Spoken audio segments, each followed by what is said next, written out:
So, my family lives on a really low base monthly budget of just $850 a month. The other day, Dawn from the YouTube channel Sensible Living with Money Mom did a really heartfelt video talking about how she was struggling and concerned about her future. I'm going to link her video at the end of this video so you can make sure that you go and watch it because it is a really great video that I think a lot of us can relate to. She brought up a very valid point that she doesn't like living on a low income and how it is a lot harder for you to just meet your needs with a low income. And having money makes life a lot easier and opens up a lot of opportunities. When you're living on a low income, even if you do have money in savings, even if you are debt free, even if you've checked off all of these boxes that you're supposed to check off in order to be financially stable, when you're not making a lot of money, if you do have to dip into your savings to replace something or, what you have your savings there for, and you use that like you're supposed to, you still are going to have to replace that savings. And it is going to take you a lot longer to replace that savings when you are living on a low income. There's really two sides to being financially secure. And one of those is to live really frugally, to budget and to make sure that you are not spending too much money, you're not wasting money, you're meeting your needs versus your wants, and you're not playing the keeping up with the Joneses game. And all of that is necessary. But another part of that is trying to increase your income. I have struggled on a low income for a lot of my life. I was a single mom for the beginning of my adult life. I got married young, I had kids young, and I had to leave that relationship. It was an abusive relationship.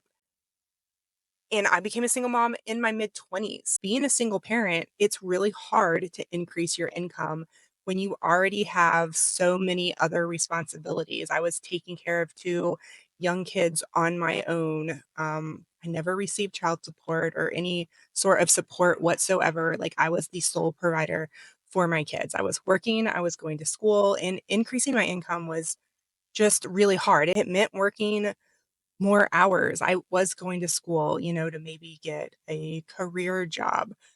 But even then, that took me away from my kids, which wasn't something I wanted to do as a mom. And I wanted to be there for my kids, especially since I was their only parent available to them. So it was hard for me at that point to increase my income. It's also harder for older people to increase their income. As you get older, you're less likely to get hired at a job. I know that my mom has been wanting to get a job for a while, and she's had a really hard time seeking employment because she is in her 60s. It's hard for her to get hired anywhere. She also was a homemaker for years and years and years. I mean, she doesn't have a resume. She doesn't have very much work experience. It's harder for older people to do certain jobs just because as you get older, your physical abilities decline. Technology is changing so fast, and it's hard to keep up with. And then back to homemakers. If you are a woman that has stayed home to care for your kids for 20 or so years, it is hard to jump back into the workforce. You have sacrificed a lot of your, you know, career as far as like your job resume and work experience, like all of that stuff. It's hard to jump back in. You're less likely to be hired. You are going to be hired at a lower salary than somebody who's been in the workforce for the past 20 years. And there's a very disturbing trend of women getting divorced once their children leave, and then they are left with trying to pick up the pieces and trying to figure life out on their own without their husband's support. So there are a lot of women in their 50s and 60s that are having to figure this whole job thing out, and it's hard for them to increase their income. People with disabilities have a much more challenging time. This isn't something that I've really ever talked about on my channel, I guess. I do mention in the comments, I know that there's a lot of you guys who watch who are neurodivergent. And so I know that there's a lot of people in this community, the community of trying to live frugally, homesteading, homeschooling, divergent thinkers, people who live their life in a divergent way who are also neurodivergent. It is hard for us to get a job to increase our income. My husband and I are both autistic. It is really hard for me to both work and also be the present parent that I want to be to my kids. I can't do both very well at the same time. It is just a struggle for me.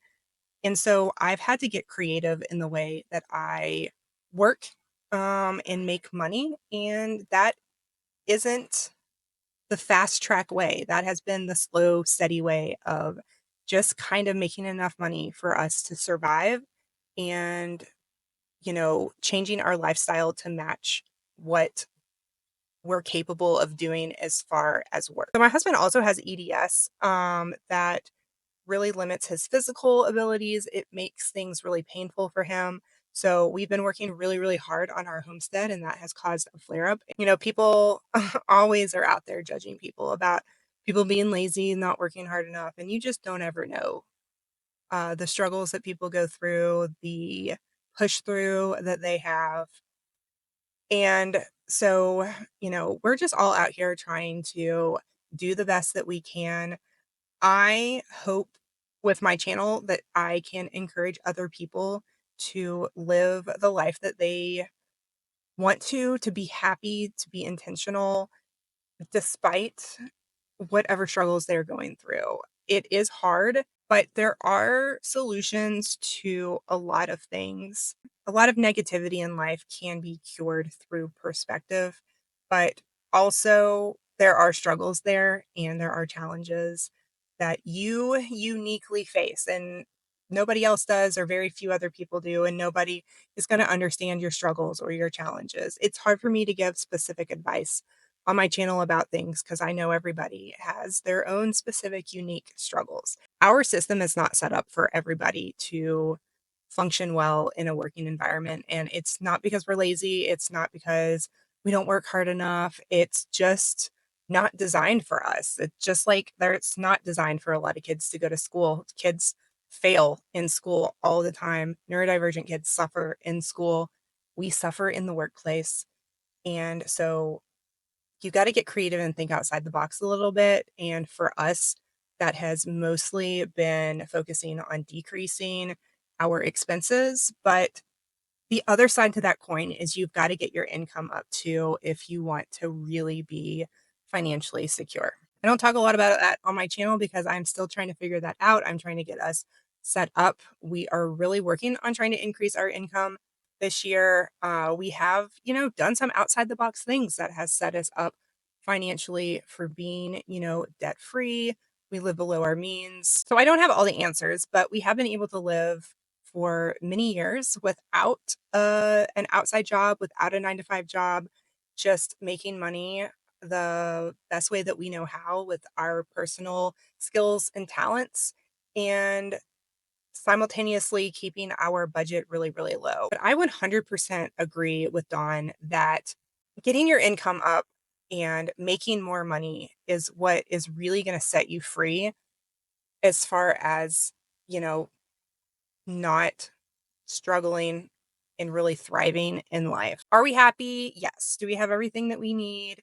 Yes. Would it be nice if we had more money? Yeah, absolutely. I mean, the reality is even though we're debt free, even though, we have such a low budget, like we do to some degree live in fear of not being financially secure anymore. Like when you've been in those situations where you are really stressed out about money when you don't know how you're going to pay your bills or, feed your family or, stuff like that. It's really stressful and scary.